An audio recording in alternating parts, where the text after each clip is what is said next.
Okay, so I'm just going to give a very brief introduction and say thank you to everyone for coming out tonight, and particularly thanks to Jeff for being here tonight to present on behalf of the New Hampshire School Funding Fairness Project.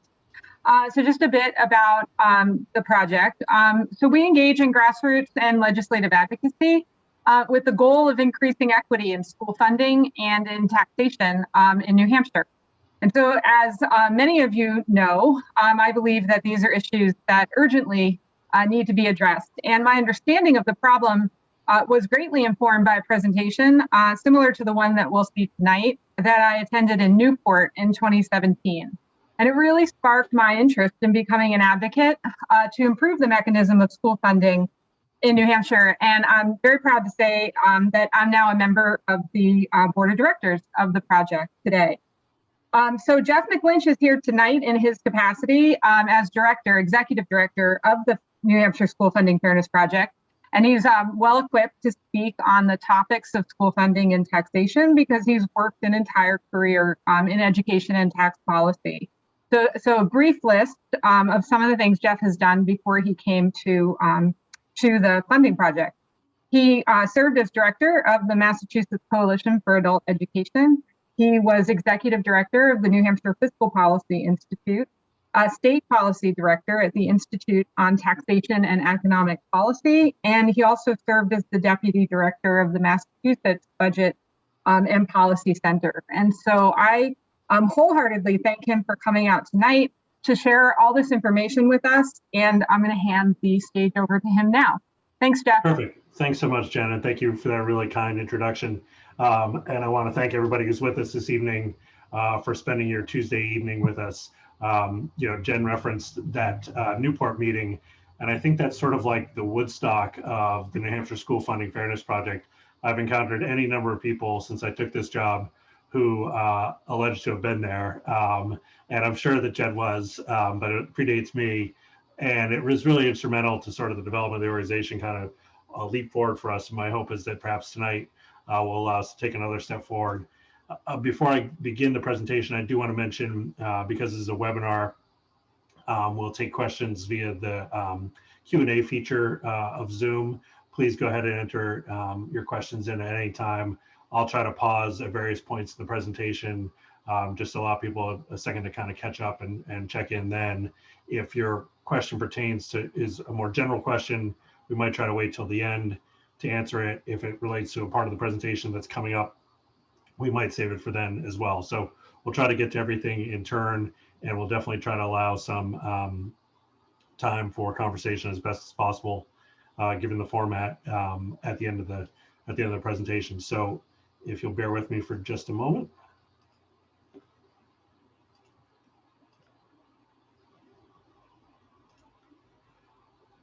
Wonderful. So tonight's topic, as you well know, is school funding and property taxes. And from our perspective here at the School Funding Fairness Project, you'd be hard pressed to find an issue that is more central to the daily lives of Granite Standers and that touches everybody's life in a very direct and meaningful way.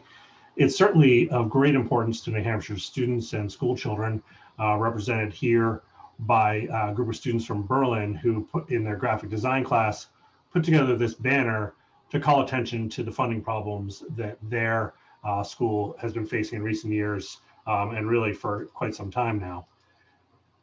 These topics are also of immense importance to local property taxpayers, whether they're homeowners or renters or businesses who, while they may value education and understand the importance of investing in education, are finding it harder and harder to keep up with ever-rising property tax rates that are placing greater and greater strains on their budget. So to inform our conversation tonight and to help strengthen your understanding of these two topics, there are 5 areas that we're going to look at during our conversation this evening. The first is we're going to explore New Hampshire's constitutional responsibilities when it comes to school funding. Secondly, we'll look in some depth at the role of property taxes in funding schools and the inequities that arise from that approach. Third, we'll try to describe the enormous gap that now exists between state education aid and the costs that school districts actually incur in educating children. Fourth, we'll review some of the consequences, implications of New Hampshire's current school funding system for the state as a whole, really kind of beyond the classroom or your property tax bill.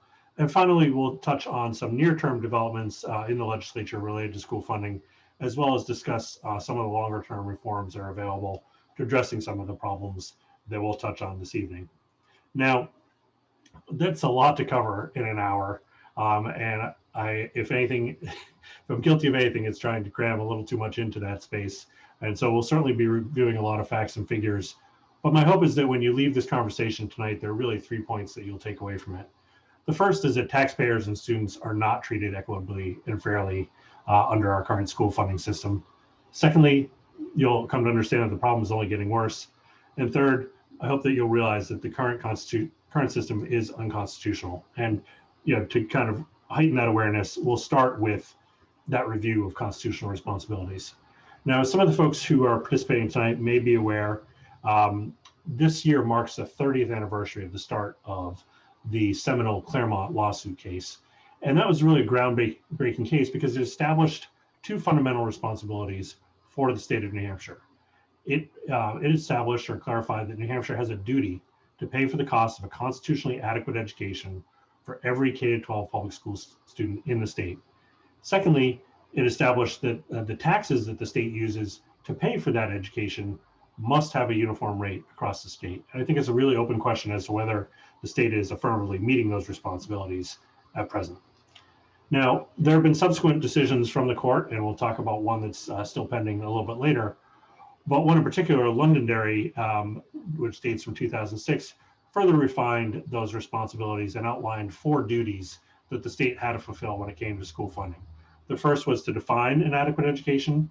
The second was to determine the cost of providing that education. And the third is to fund that cost with constitutional taxes.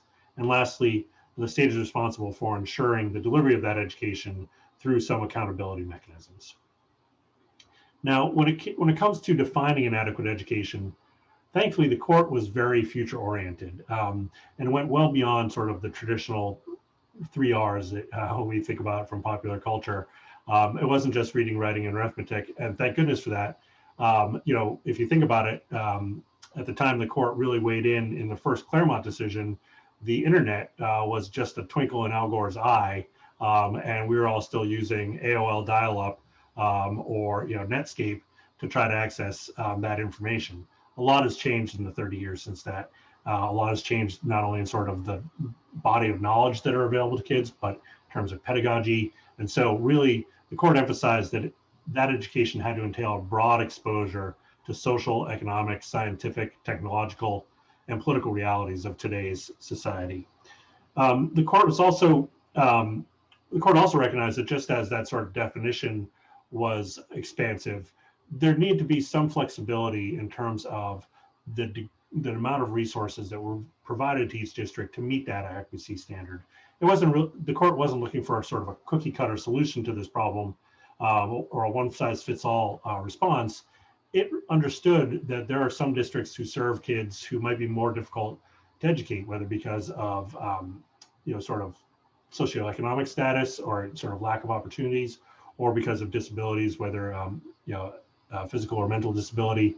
And so in particular, in places where there might be a high concentration of those students, we really need to recognize that those places might need additional resources from the state to be able to achieve that so-called adequate education.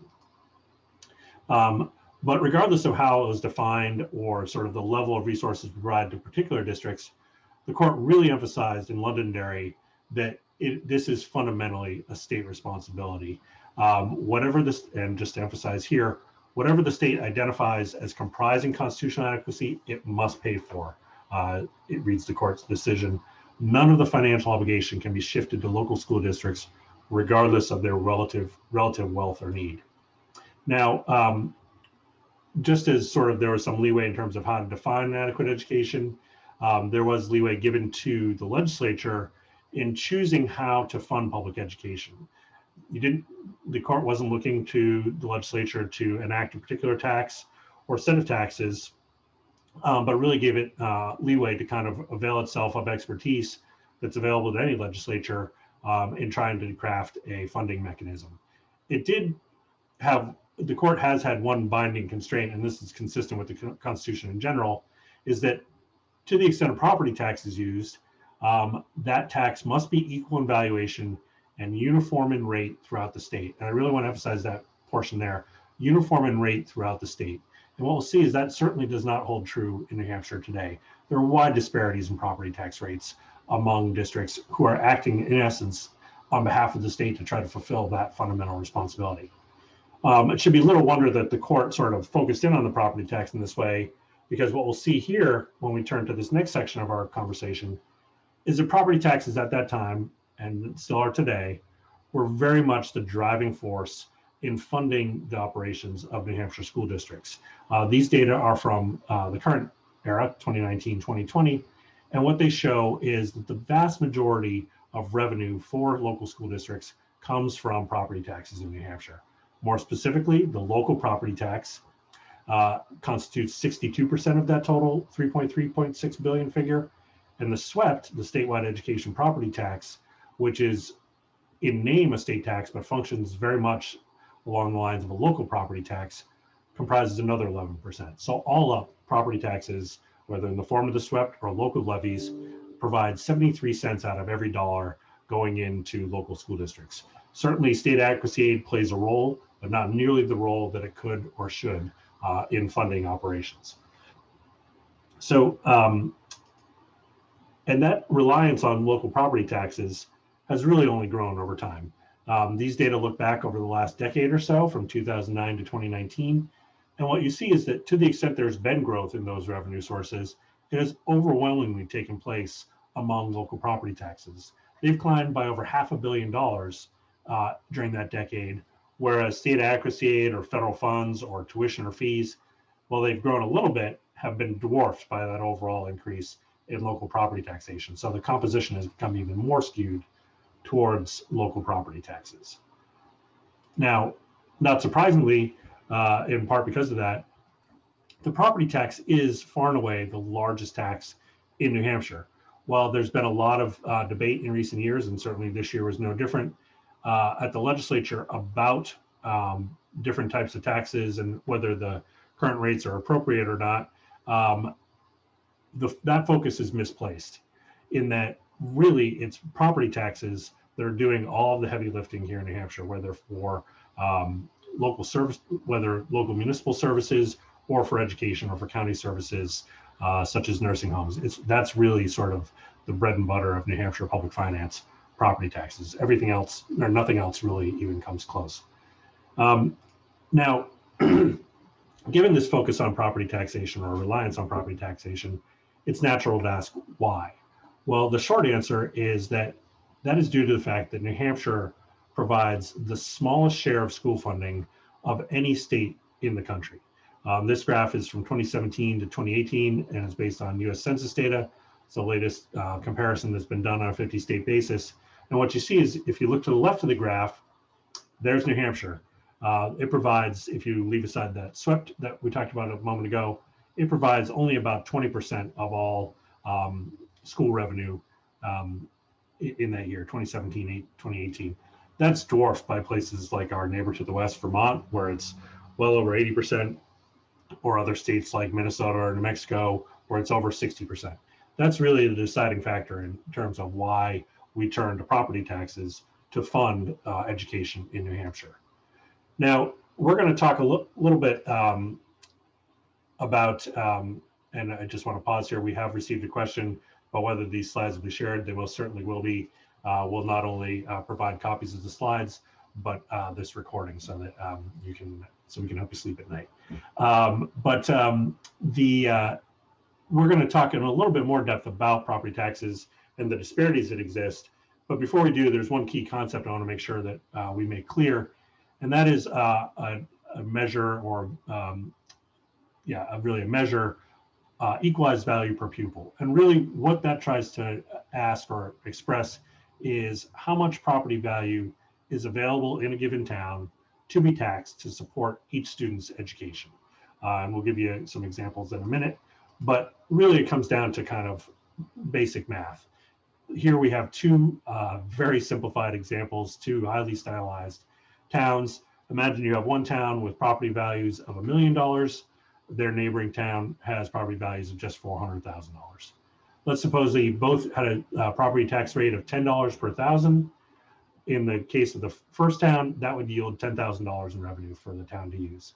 The second town would generate just $4,000 with the same exact rate. To put it into more real world terms, let's suppose that these were two towns, both of which needed to provide new biology textbooks for their students. Suppose that they needed to generate $10,000 to purchase those textbooks. That more property wealthy town could do it with a $10 tax rate.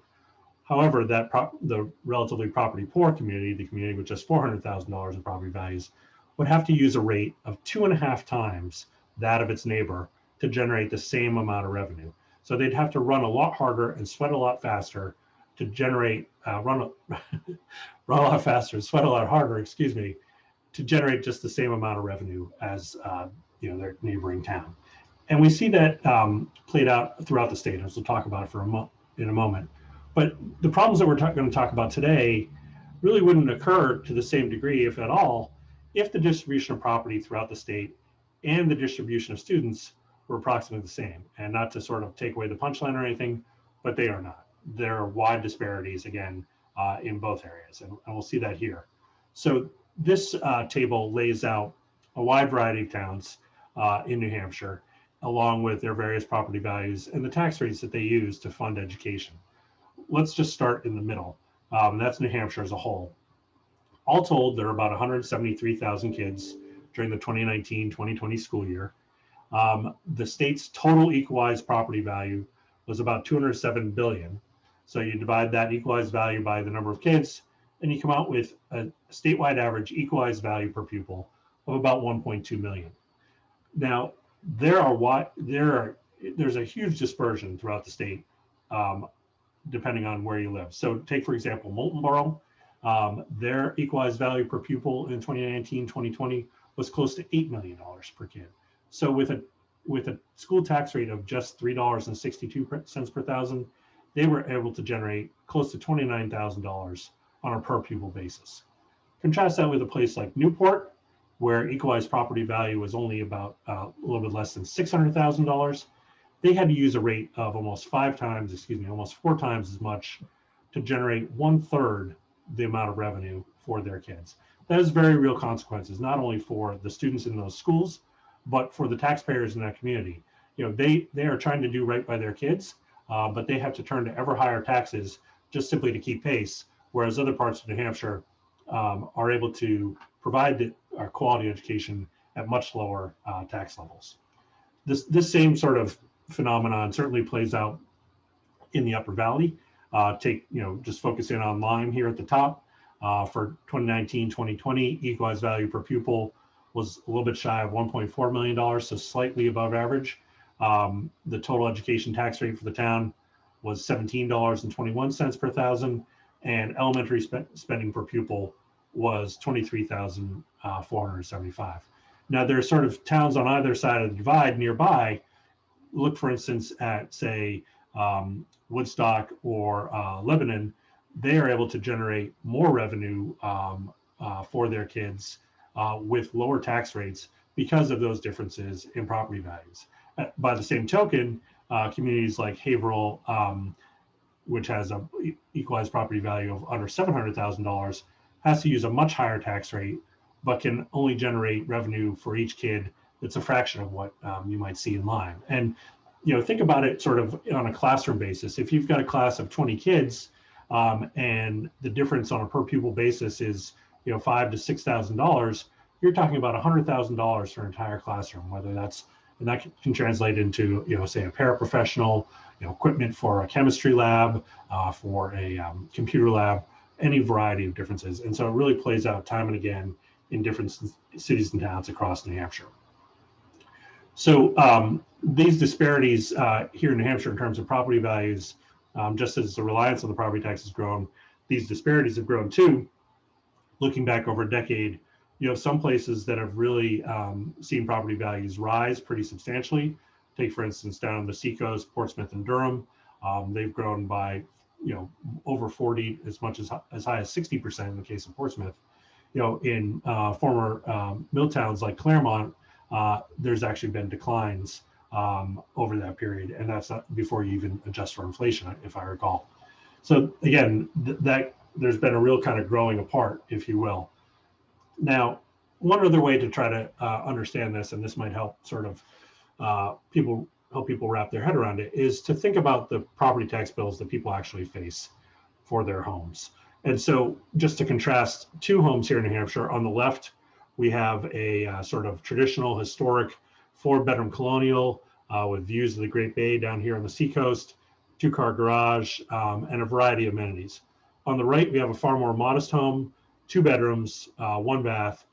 To look at them and to sort of read the details, you might think, well, that house on the left is probably going to have a bigger property tax bill.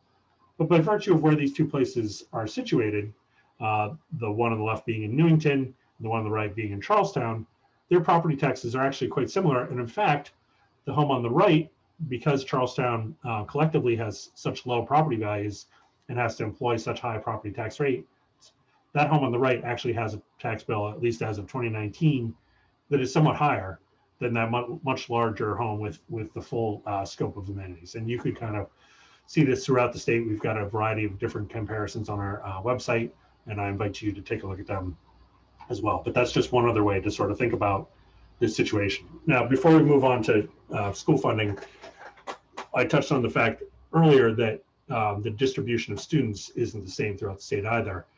And it happens to be the case that if you look at where kids live, the large majority of New Hampshire school students, 74%, happen to live in communities with below average tax bases. So we are trying to serve most of the kids in New Hampshire in some sense with one arm tied behind our back, because we're relying on local property values that are insufficient to the task, rather than asking the state to fulfill the responsibility that was established 30 years ago. So before we turn to that state aid and how it compares to what schools actually spend, I do want to pause for a second and see if we might have any questions from our audience.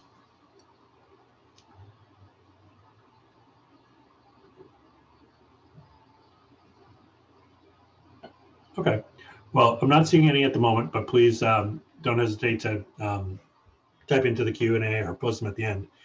So in terms of what the state actually provides to local school districts to educate kids, we provided here a very simplified example of the formula that's embedded in law and that the state uses to distribute education aid. Just to focus in on one community in particular, say Derry, the way it works is that the current funding formula looks at the number of kids as well as the attributes of those kids, whether they come from low-income families or they have particular needs, whether they have special education needs, whether they're English language learners, or whether they have below proficient reading scores. And depending on the attributes of those kids, the state will provide supplements. So in the case of Derry, there's about 4,700 kids there. The way the funding formula works, the state provides $3,709, or at least as of 2020 it did, for each of those 4,700 kids. It provides an additional, say, $1,850 for each of the roughly 1,100 low-income students in Derry. It provides close to another $2,000 for each of Derry's 1,000 children in need of special education. And then it tallies all that up and it figures out a cost of an adequate education. In 2020, for Derry, that worked out to about $22 million by the state's definition. On a per student basis, that's just over $4,600. But take a look at what Derry actually spent that year to serve those kids, over $15,000. And if you notice here in the table, in each case, whether it's Berlin or Derry or Haverhill or Hopkinton or Newport or Pittsfield, there's an enormous gap between what the state provides and what school districts actually spend to educate kids to the best of their abilities. And so we tried to dig into that a little bit a couple of years ago and try to understand, is it possible to actually provide adequate, quote unquote, education for what the state puts forward? So we talked to school administrators in Pittsfield, New Hampshire. And just by way of context, this was done using data for the 2018-2019 school year. And that year, the state of New Hampshire said Pittsfield should, for its about 580 kids, be able to provide an adequate education for $2.7 million. Take a look at what Pittsfield actually spent that year. They spent about $10.3 million. So what would it take to go from the $10.3 million down to the $2.7 million that the state says Pittsfield ought to be able to provide an adequate education for? So we worked with these administrators and their budgets to sort of walk through what would you have to take out of your budget to be able to get down to that lower figure. And when we started the exercise, we tried to keep core services intact. We tried to keep class sizes as close to their actual size as possible, and really just trying to strip away so-called extras or anything that wasn't really sort of going right into that core thing. And we also, and I won't go into it tonight, we also asked them, what state laws would you be violating by not providing them? And there are quite a few, or state standards or regulation would you be violating by not providing the services? And there's certainly any number of those, but in the interest of time, we won't go through that. But so let's start and let's take a look. And so what they did is they eliminated all art, musical, and physical education classes, disposed of all school nurses, any regular or special education transportation services, eliminated half of the secretaries at the schools, got rid of any teachers for business education or health, struck 1 of 4 science teachers, eliminated all buildings and grounds maintenance, got rid of counselors, professionals and support staff, and cut the custodial staff in half, and left the building to be cleaned only once per week. But that's just part of it. Also got rid of health insurance for any teacher in the district, got rid of all field trips, all athletic programs, got rid of the ESL program, eliminated any substitute teachers so that if somebody called in sick, the kids had to be dismissed, eliminated all the technology personnel and equipment, got rid of travel reimbursements for any training, meetings, etc. And there's actually more. Got rid of the substance abuse counselor, guidance personnel, librarians, media center staff, photocopiers and their supplies, maintenance of the athletic field, just let it go to seed, and eliminated office supplies and 1 principal in the district as well. Even after doing all of that, the budget that still is in place was still $5.2 million, or twice what the state said it should be able to provide an adequate education with.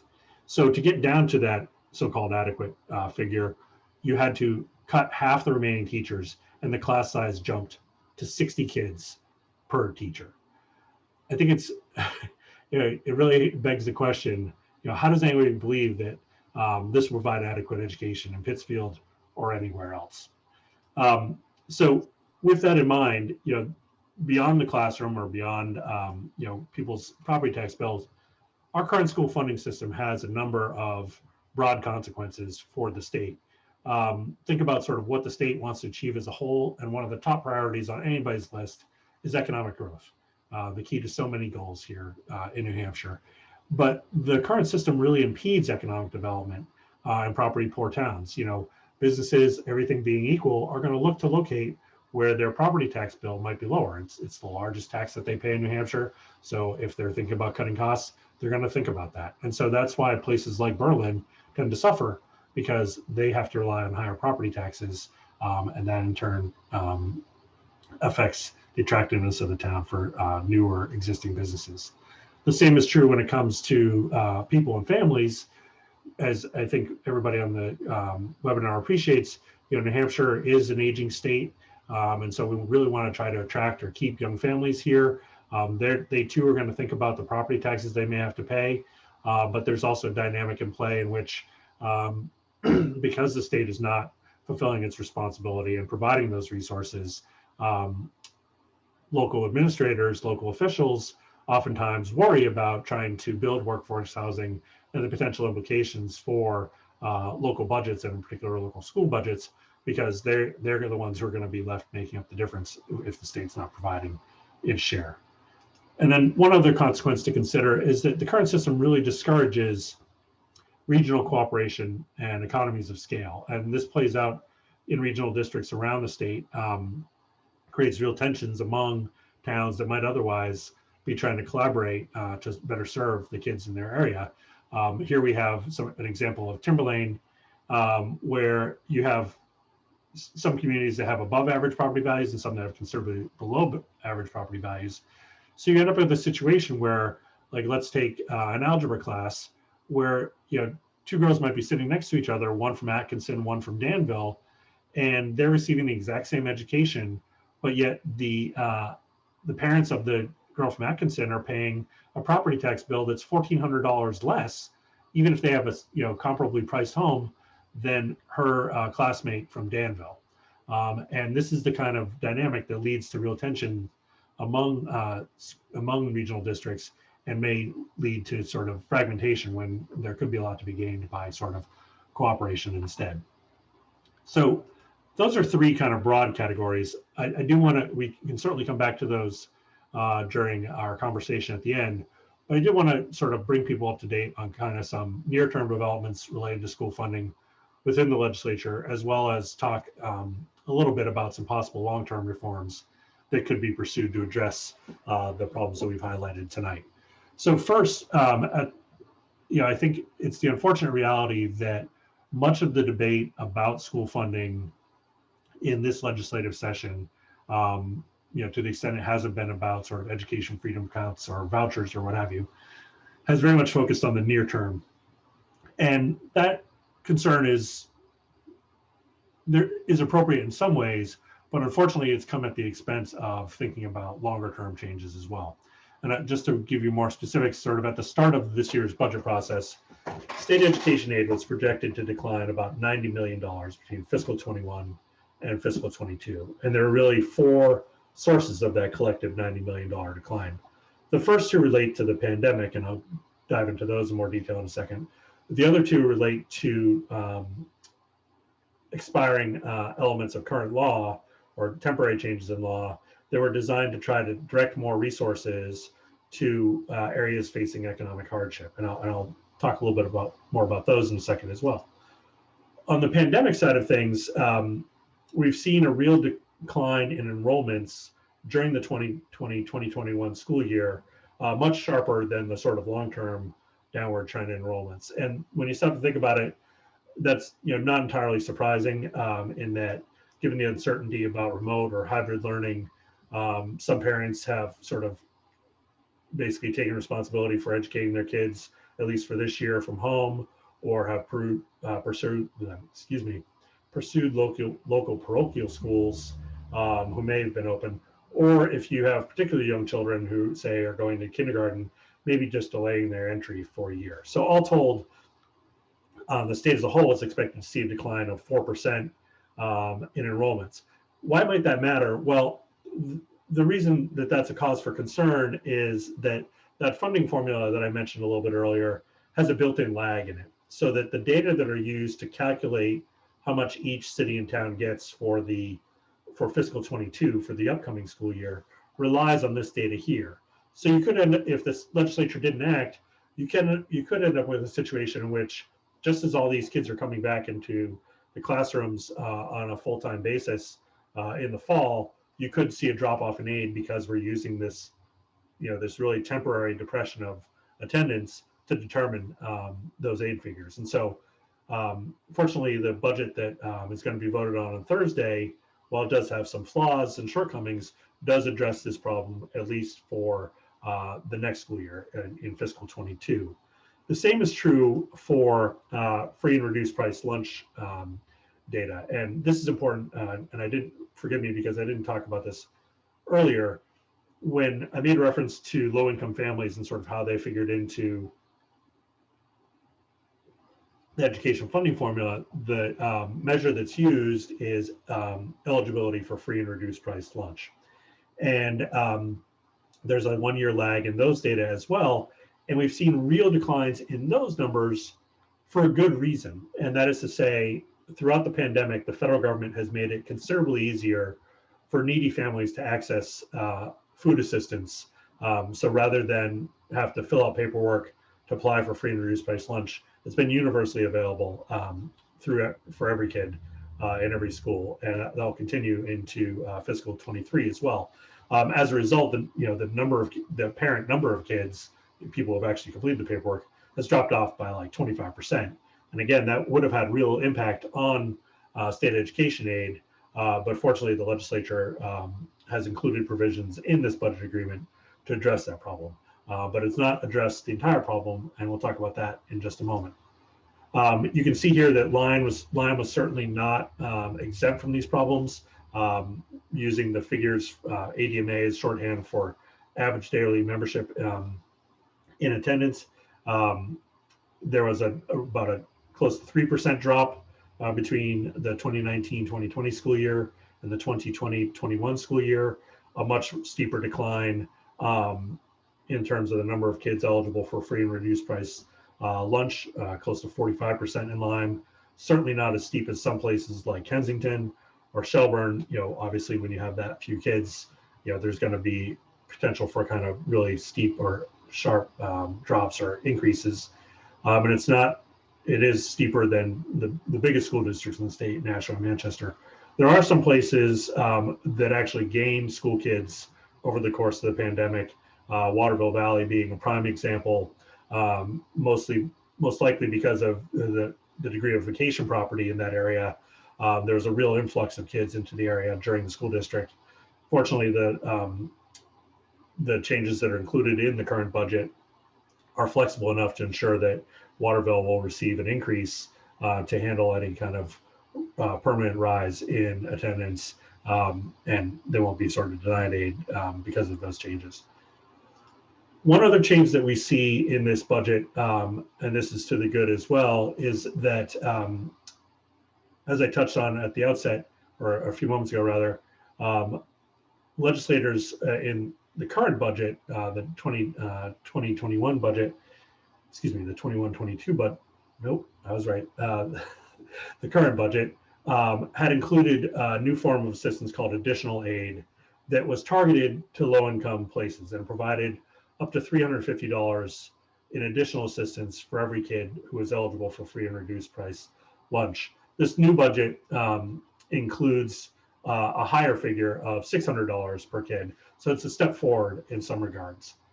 However, the current budget does take a step back in the sense that the sort of parallel addition to that additional aid targeted at low-income kids was something called fiscal capacity disparity aid, which was intended to help property poor communities meet the needs of local school kids. And it worked in such a way that if you had equalized value per pupil of under $1 million, you got a little bit extra. If you had it under $350,000 per kid, you received as much as $1,750 extra. About 40% of cities and towns in the state got this aid, and it paid out a pretty substantial amount, about $48 million. The legislature elected not to renew this form of assistance and instead decided to use the resources at its disposal to reduce the statewide property tax. And from our perspective, that's a really poorly targeted and poorly timed use of those resources, especially given the available alternatives. That swept reduction, only about 4% of the benefits of that will flow through to the 20 poorest communities in the state when you look at them on a property on the basis of equalized value per pupil. If you had instead used those resources to create a floor for education funding for the coming year so that no district got less than what they do today, much more of those benefits would have flowed through to those property poor communities, as much as close to somewhere between 20 and 25%. So we see that as a short-sighted change, and while it's only temporary, it doesn't set a very good precedent, because as we talked about earlier, this is meant to be a statewide tax that is meant to be used to fund education. So it kind of erodes with something that's already a little bit shaky. So when you combine all those elements together, the budget does take some steps forward, but it doesn't go far enough, in the sense that that $90 million deficit or shortfall that we talked about a little bit earlier does shrink under the current budget to about $27 million, but doesn't, again, does not go far enough, particularly given not just the long-standing issues that we talked about tonight, but the very real challenges that districts are going to face as kids come back, whether it's learning loss or social emotional development. Districts are really going to have new challenges before them in the year ahead. Looking sort of expanding that view to look not just at the coming fiscal year, fiscal 22, but the second year of the biennium, fiscal 23, we took a look at the numbers from the budget. And what we found is that while there are some communities who are going to be better off because of this budget, at least when it comes to school funding, there are about 1 in 4, 59 all up, 59 communities are going to see their education aid decline in both fiscal 22 and fiscal 23 relative to the aid that they receive today. And by and large, those communities are the very property poor communities in our state. 51 of the 59 communities, are very low property values. And that's not to say that comparatively property wealthy communities are exempt. We've got here on this chart, Newington, which has equalized valuation per pupil of over $15 million per kid. They're likely to see declines too under this budget, but they're sort of the exception to the rule. Places like Lisbon, Claremont, and Berlin that we've highlighted here all have property values of under $500,000 per kid. They're going to see back-to-back declines relative to where we are today. So that's sort of the short-term picture. As I mentioned, there's not been very much, if any, attention to the longer-term changes that need to be made in order to address the fundamental problems with our school funding system, those disparate property tax rates, the gap in state aid. There has been efforts to try to inform that conversation in a very real way. During 2020, there was a commission that was created called the Commission to Study School Funding, a very creative name, but accurate. Or actually, excuse me, I've just realized I'm sort of talking past that a little bit. I did want to mention before we get to that commission that there had been some anticipation at the start of the legislative session that the Supreme Court was going to rule in sort of a substantive way in the Conval school funding case.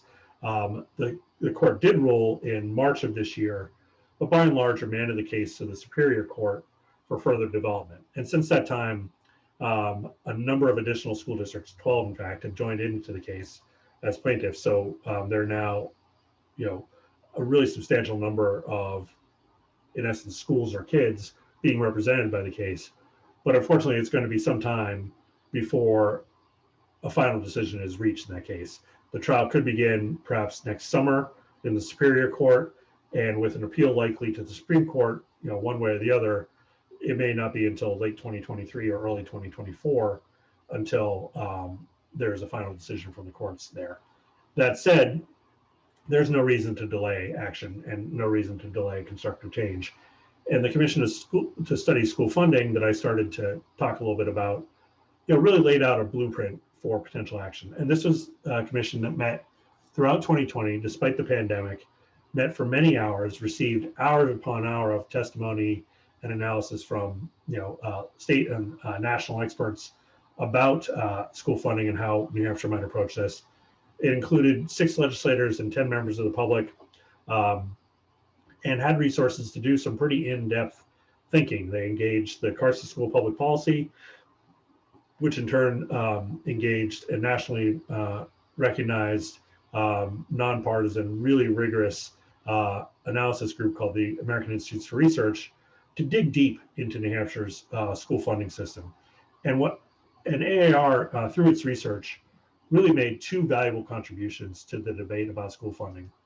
The first was to provide a really clear diagnosis of the problem. And if you've been paying attention tonight, this may all sound a little bit familiar, but it never hurts to hear other people say it too.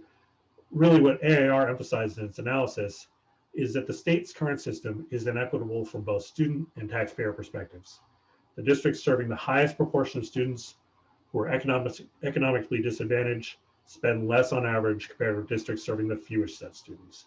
And the same inequities arise when it comes to taxes as well. Now,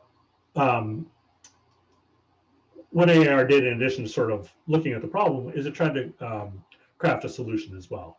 And the analysis it offered really does offer a possible path forward to some of the problems we highlighted tonight. It developed an education cost model that was innovative in one really significant way, in that it tried to focus on outcomes and ask the question, what does a school district in New Hampshire need to be able to ensure that the kids in that district achieve statewide average outcomes for 3 measures. And it could add additional measures over time, but for the purposes of this work, it focused in on 3 areas: assessment scores, graduation rates, and attendance rates. And it conducted an econometric statistical analysis to try to identify the factors that lead to those outcomes, and basically would provide funding attached to those factors.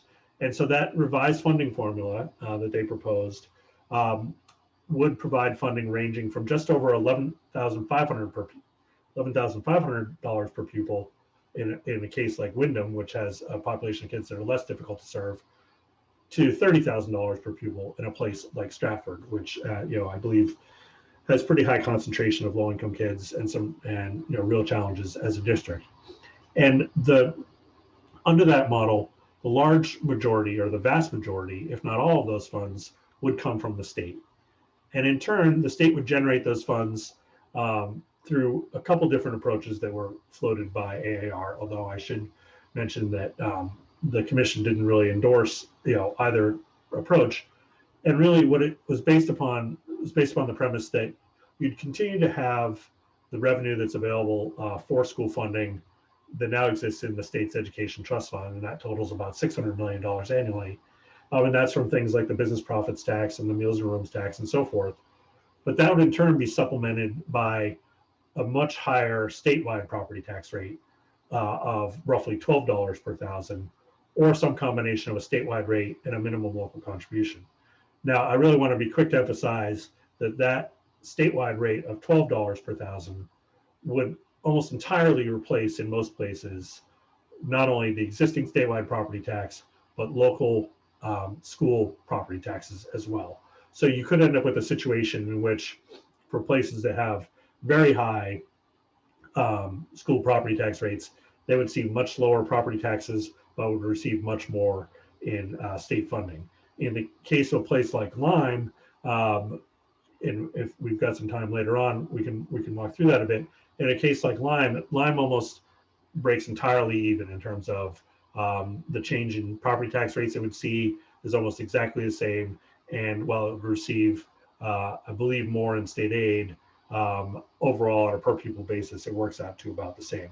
So that's covered a lot of ground tonight, and I do want to sort of try to allow some time for people to ask questions. I see we've had a couple pop up here. But before we get to that point, I did want to just leave you with one final thought. From our perspective here at the School Funding Fairness Project, the educational opportunities available to students here in New Hampshire and the school tax rates that property tax payers pay here in New Hampshire should not depend on their zip codes. This is fundamentally a state issue here in New Hampshire. This is something that is essential and critical to our shared future as a state, and we need to find a statewide solution to it. So I really want to thank people for listening in tonight.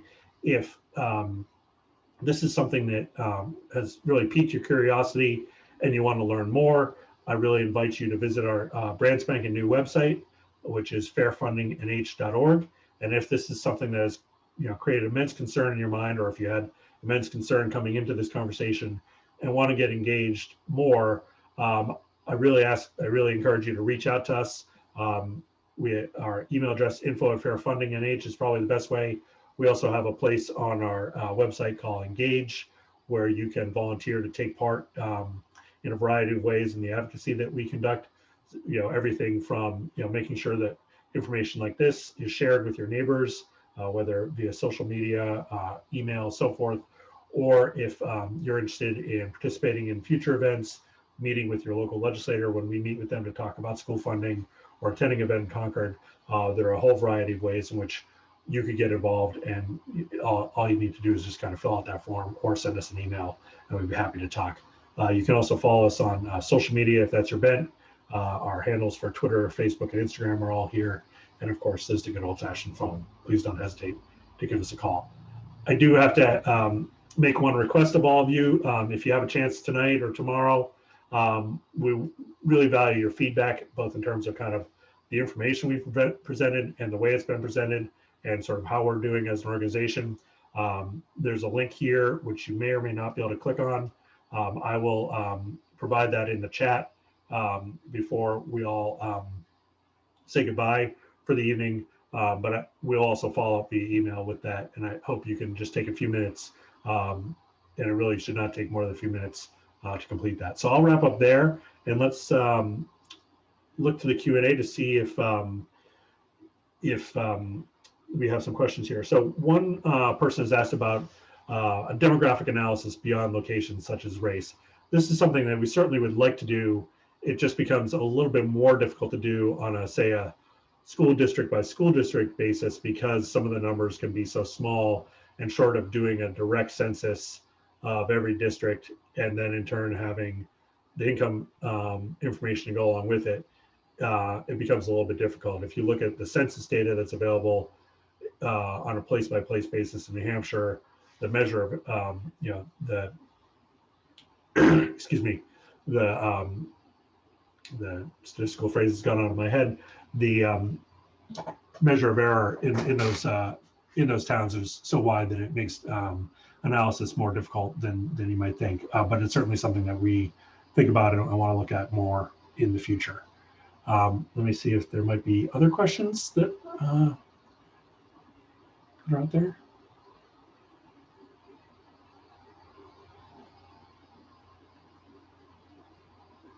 So we have a question from Phil Barta, who asks, what suggestions do you have on how towns might effectively collaborate in addressing school funding fairness issues? That's a great question. And I think, first and foremost, I want to thank, again, all of you for having us out tonight, so to speak. I think forums like this can be really helpful in just kind of raising awareness and helping people understand how things work. We'd love to do more, reprise this and, maybe change the focus a little bit in the future. But, we also would be more than happy to work with local officials, or citizens from your area in setting up events with your local legislators to talk more about these issues. Because that's, when you get people together in a room, that's when people really start to listen. And so I think that might be one way we could go about it.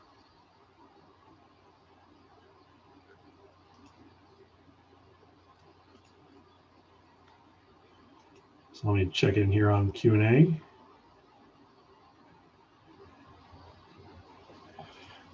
So since, well, we have the opportunity, let me try to share that evaluation link with all of you. If you'll bear with me.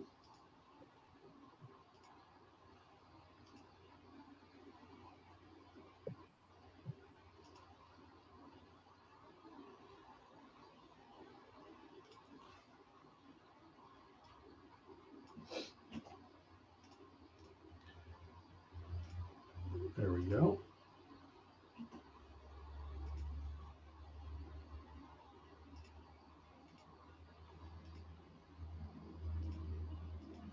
So that, if you click on that link, I'll take you to a SurveyMonkey evaluation for us. And we'd really appreciate any time you're able to devote to that.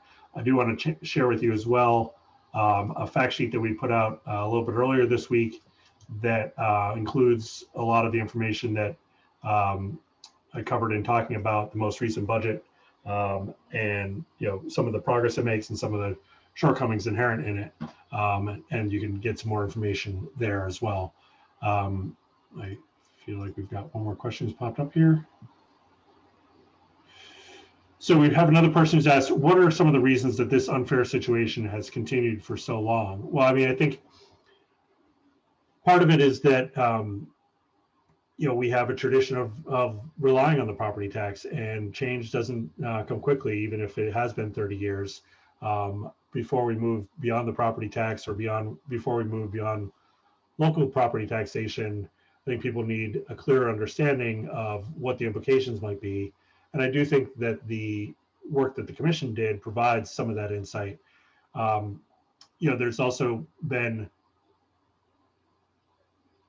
a real reluctance on the part of the state to recognize that this is a state responsibility and to act accordingly. And so, under Democratic governors and Republican governors, and under Democratic legislatures and Republican legislatures, there's been varying degrees of attention to this issue and varying degrees of progress, or sort of regress, if you will.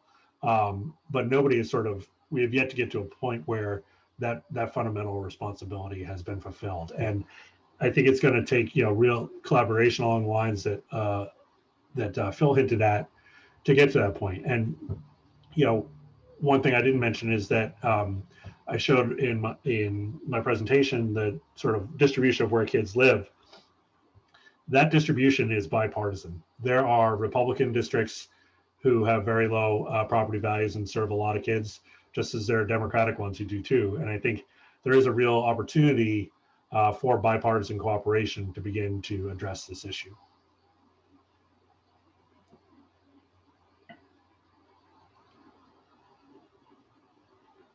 So I guess, if people are interested and are able to share sort of some of their reflections on this information or concerns that they have via the chat, normally, in a sort of, if I were standing in line with all of you, we'd have opportunity for more of a conversation. And I hope we're going to be able to revive that in the very near future. But if there are concerns that you want to express that, could help inform our work, I'd love to hear them or love to reflect on them with you.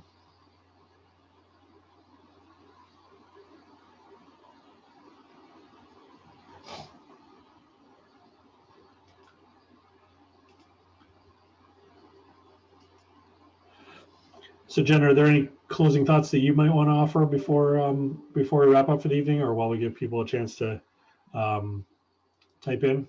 I mean, I guess for me, I was kind of just pondering on Michael's question, which I thought was really good. Like, why has this gone on for so long? And I think that this is one reason why I think I really wanted to bring this conversation to Lyme, in part because, I think that we pay a lot for our schools, but I also think that many people in our town, or at least our town on the whole, has the capacity to pay. And so things are working for us. We have a very good school. Our kids in high school get high school choice. We pay, a relatively high tax rate, but it's actually rather average, for the state when you really look at things on the whole. And my worry is that where the system really is working very poorly is in areas of the state where people are very disenfranchised, right? And they don't have that voice of support in our government and our legislature today. I think there's a variety of reasons for that. But I think it's important that, everybody who supports public education in general should be involved in trying to bring the highest quality education that we can bring to all the kids, not just necessarily the kids in your town, which is how New Hampshire has looked at things for a very long time, very, very insular town by town. Exactly. This is a problem that's bigger than any one town, and it's going to take all of us working together. And, we have one comment who sort of echoes your sentiments, Jen, that Lyme is doing okay, but these are all our children, and we should be expanding opportunities for all of them. And I couldn't agree more. And I think that's a really good note to try to wrap up on, unless we have any sort of last minute entries here. This really is an issue that is central to our future as a state, particularly when you think about sort of economic development, but really our citizenry as a whole. And it's going to take all of us binding together as a state to address it. And so we at the project look forward to working with all of you, and I hope that in the very near future we'll have a chance to see you in person again. But I really appreciate you all taking the time to participate tonight and to learn more. And if we can be of any further assistance, please don't hesitate to reach out. Have a great evening, everybody. Thank you so much, Jen. I really appreciate the opportunity. Thank you for coming. Thanks to everyone who was able to come out tonight. Really great. Thanks a lot.